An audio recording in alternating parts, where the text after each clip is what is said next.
Wow, it's been a very productive couple of days. The last time we were here, the drain tile was installed, waiting for drain tile inspection. The sumps were in place, ready to install. Since then, we got thumbs up from the inspector to go ahead with the sump install. They've done so. Notice the one sump in the back, and there's another one in the front of the property. Now, they cleared the sump inspection as well this morning, so we're on our way to do backfilling. When it comes to doing backfilling, you have to be very careful with this part because the concrete is only 5 days old. We have to be very selective on what we do and when we do it. Let's have a look. So if you have a look at this wall, it's about 40 feet long, okay? Freshly poured concrete, you don't want to exert too much force from the backfill because what's going to happen is you see there's no lateral support in the center of that wall. So to have a tendency, if you put backfill in too fast and too hard, it's got a tendency to exert too much force towards the inside, in the middle. So what would we do is we backfill only a small section of it. So look at the heights. We fill about 4 feet of fill. We don't fill it right to the top. Same thing goes on the other side. That side extends even further because it captures a patio well. Even more reason not to backfill that side too high. Let's have a look over here. All right, take a look at this side of the house where there's an extra 10 feet of concrete wall for the patio. There's about 50 feet of wall here where if you backfill too fast, you'd be exerting a ton of pressure against this wall. So what we did was we put a small amount of fill, dropped in lightly with the bucket, just enough to get us some walking room and some access to the sides.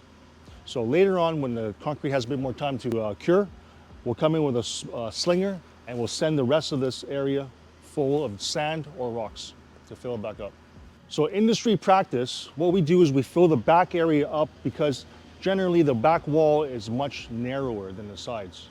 So it's got a lot more strength to it. So we can fill this. This is relatively short compared to the sides. There's about 4 feet of fill here.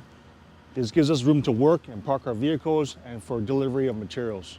Nice and flat area, makes it very accessible for us. Okay, now onto the front side of the house. This concrete wall is about 15 feet wide at this part.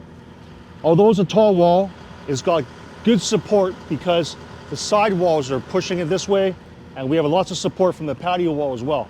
So it gives us more flexibility to put a bit more dirt here sooner than the side walls.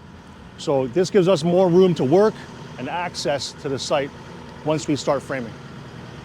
So a little bit of explanation for the sumps. We have one in the back and one in the front. Now when you think about drainage, you think about water flowing naturally for discharge. In this case, we have something called a Class 2 system, meaning that this property requires 2 sumps to be installed. One of them is to catch all the rainwater leader, and one of them is to catch all the drain tile water. This one here is the drain tile sump, where all the pipes that are installed in the footings join up and they dump all the water collected into the sump. Now, this sump is actually lower than the connection point to the city. So the only way to get the water off this property is to pump upwards and out a pipe which is connected to the actual connection point. Have a look inside the sump. Notice that there's a white pipe in the bottom. That's where the water comes in. And eventually, when we install the pump system, it connects to this black pipe, which is connected all the way to the front to where it discharges into the city. Okay, let's have a look at the second sump, which is located at the front of the house. If you look down there, you see that's the check valve.